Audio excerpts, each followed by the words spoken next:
People, welcome back to Kumari kitchen. మరి ఈరోజు special recipe తలకాయ పులుసు అండి. ఈ తలకాయ పులుసుని చాలా సింపుల్గా మరి ఎలా తయారు చేసుకోవాలో చూసేద్దామా.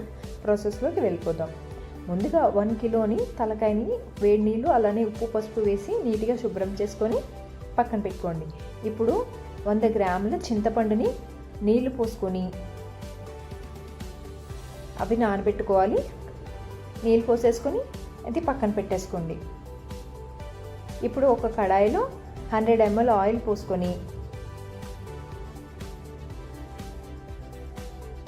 ఆయిల్ హీట్ ఎక్కిన తర్వాత కొంచెం జీలకర్ర అలానే ఈ బిర్యానీ స్పైసెస్ అలానే 2 సన్నగా తరుక్కున్న ఉల్లిపాయలు కూడా యాడ్ చేసేసుకొని ఉల్లిపాయ పచ్చివాసన పోయేంత వరకు ఫ్రై చేసుకోవాలి.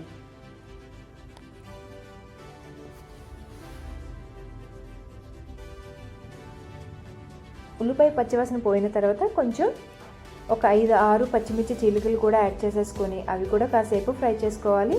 ఇప్పుడు ఇవి ఫ్రై అయిన తర్వాత కొంచెం కరివేపాకు అలానే ఒక 1 స్పూన్ అల్లం వెల్లుల్లి పేస్ట్ కూడా యాడ్ చేసేసి అల్లం వెల్లుల్లి పేస్ట్ పచ్చివాసన పోయేంత వరకు ఫ్రై అయిన తర్వాత మనం పక్కన పెట్టుకున్న ఈ తలకాయ ముక్కలు కూడా యాడ్ చేసేసుకోవాలి.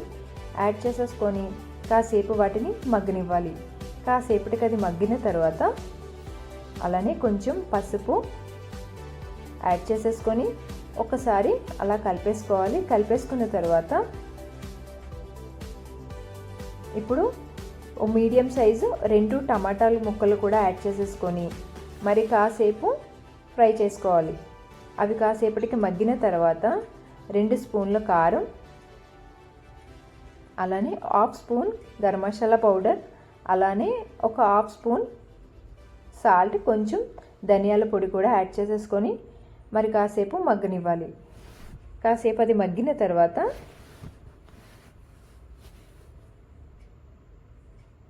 మనం పక్కన పెట్టుకున్న చింతపండు రసం తీసేసుకొని ఆ చింతపండు రసం కూడా యాడ్ చేసేసుకోవాలి. చింతపండు రసం వేసిన తర్వాత ఇప్పుడు అందులోని ఒక 1 లీటర్ వరకు వాటర్ పోసుకోవాలి. వాటర్ పోసుకొని అలానే కొంచెం కొత్తిమీర యాడ్ చేసేసుకొని